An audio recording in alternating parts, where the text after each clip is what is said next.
morning, good afternoon, good evening, or good day. Whatever works for you works for me. Hey, it's Gord, your hurting hippie. Today, a very somber talk. I ask you, seriously, if you want to maybe just come along a thought process with me, we are going to discuss the Kyle Rittenhouse trial and my feelings about it. I haven't spoken about it until it was over, which I wish more people would do, to wait until you've learned everything. But we'll get to that. We'll get to that. First things first. The administrative stuff, but I'm going to start with, if this isn't a topic you want to discuss, I'm okay with you saying, adios, hippie. We'll talk to you again. This is not going to be a political discussion. This is not going to be aimed against any left or right-leaning thing. This is going to be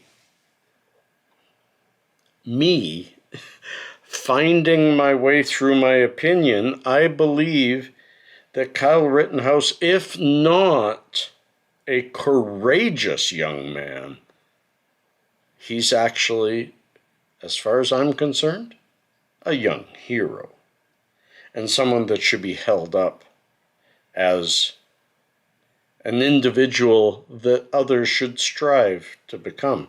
And no, I don't mean a killer. I know some of you have already hit the thumbs down. Some of you may have already left or unsubscribed. And that's okay, because people who are so sensitive that they can't sit and listen to a thought until it's at fruition, and then have a discussion if at the end of that thought you still feel that what you've listened to is wrong. That's how discussion used to be. That's how debate used to be. That's how Robert's Rule of Order garnered such good discussion for years and years and years. And I think most people nowadays don't even know about Robert's Rule of Order. Rules of Order. I'm not going to get into that. Also, if you're still with me, subscribe. This is not going to be adult only, because I do think young Kyle Rittenhouse was under the age of 18 when this all happened, and part of my discussion has to do with his age. So I think it's appropriate. I've had these very discussions with my two sons. So, and one of those sons is 13. So now I'm going to have this discussion with you. I have no paperwork here. I have nothing pre-planned except for the fact that I want to go through the facts as I know them, from beginning to end, what I think started everything. I've already put on Hippie Unplugged a thought process pre-judgment. Now we have the judgment. I'm going to make this available to you all. I know, pitter-patter, get-adder. But again, I don't have a script, so I'm trying. Folks, Judge Judy Scheinlin. Judge Judy. If you know her, look. If you don't, look it up. But Judge Judy, a show that's been around for a long time, and somebody that I really enjoyed. She has taught me a lot over the years. She is the one that taught me that a credo that every child deserves the largest circle of love around them that they can get. It should not matter where that love comes from. If love is pushed towards that child, it should be accepted and greeted lovingly. Well, she also taught me something else, and that is, if not for the fact, you need to find the causal situation to everything before you make a determination of the outcome. What caused Kyle Rittenhouse to have to defend himself that day? And for that, we actually need to back up to the Jacob Blake shooting. Now, YouTube, disclaimer, all this is researched, but his opinion is paraphrased. I am not quoting from any sources. This is just learning and opinion. This is 100% opinion. I am not laying my hat on any one thing I may say. So, folks, hang on to your comments for a bit. Let's see what we say. For me, the catalyst to this entire thing was the Jacob Blake shooting. And it wasn't specifically the shooting, because it should have been able to happen without causing such a domino of issues. But therein lays the rub, the media. Now, I'm not going to say media leaning which way or not. I'm just going to say the majority of the media coverage out there of the Jacob Blake shooting started early without any information, saying, here we go again, white cop shoots black man. And it's sad, because that, fast forward to today, and even not too long after it happened, as the data came out, it was a cop who had shot a man who was trying to grab a gun and kill the cop, who had tried to kill his wife and his child at knife point. It was deemed a justified or just shooting. But the media went off half-cocked and immediately went, because it fit the narrative, white cop, black man dead, cop has power. Because it fit the narrative, they ran with it. And because of that, riots after riots broke out.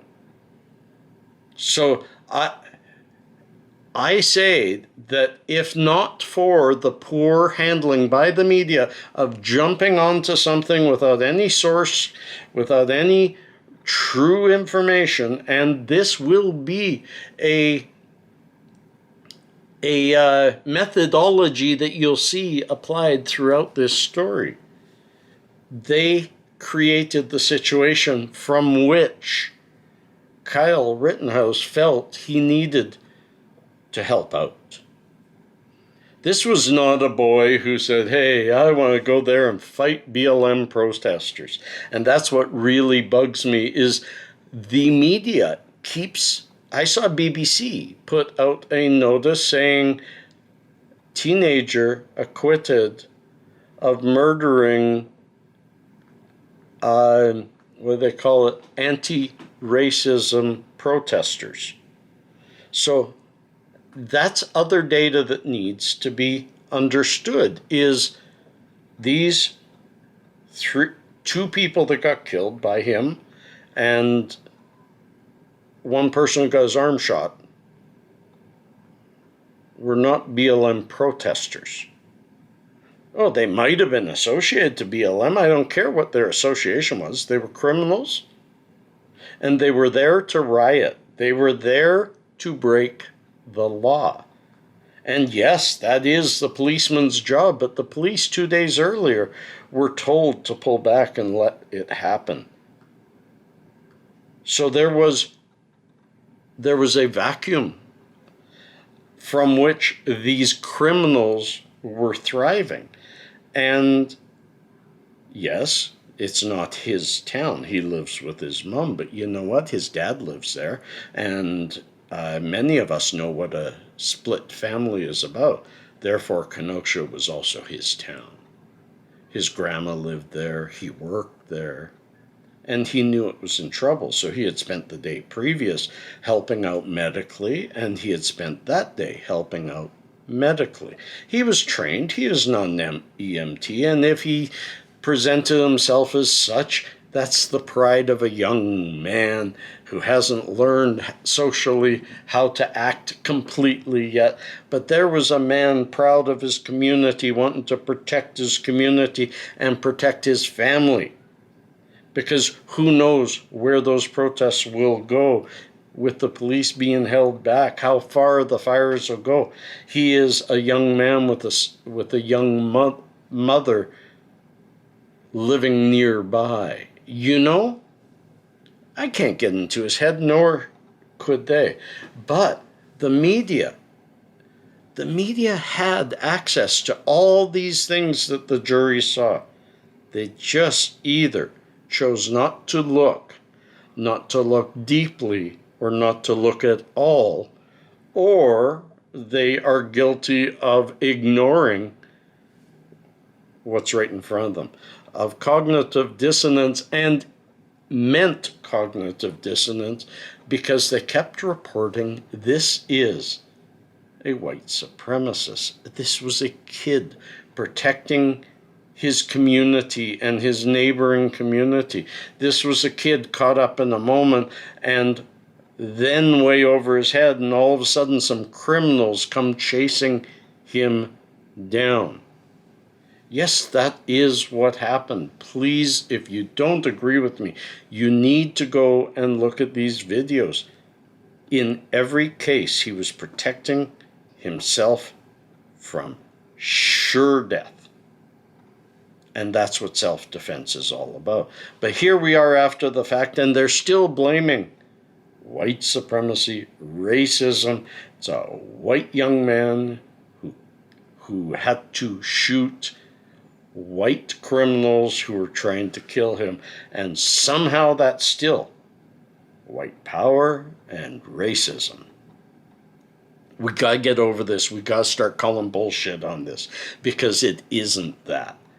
If this exact thing happened 10 years ago, where a boy went into a town where there was a riot and did his best to help clean up and put out fires, and found himself in the need to protect his own life because people wanted to keep lighting fires, he would have at least, if not been shown as a hero, been shown as an encouraging young man who did his best, and shame. Yes, he shouldn't have been there.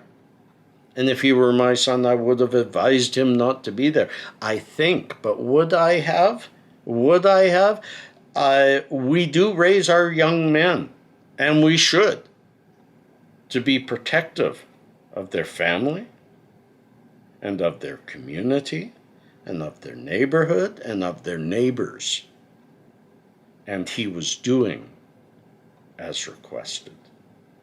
Friends, I don't think this young man, I think after all he's been through, I think when you see that when that sixth count got pled not guilty, and you see his knees buckle and him fall to the floor. Not guilty. This boy went through more than you or I may have ever gone through. The fear, the feeling at that young age, when the brain isn't even fully developed yet, of at least half of his country hating his guts. And he pulled through, and he held his chest high, and he told the truth on the stand, and he cried real man tears, and he made it through. And I hope he has a better life from this point forward. And I hope those naysayers get their comeuppance. Because don't go too fast. I never comment on something that's happening right now, because I need to wait until I've got more data to start formulating an opinion that will morph as more data comes in. The opinion should never be made quickly, and it should never be written in stone, because always, always, always the science is never out. Peace and love. Cheers. Harmony.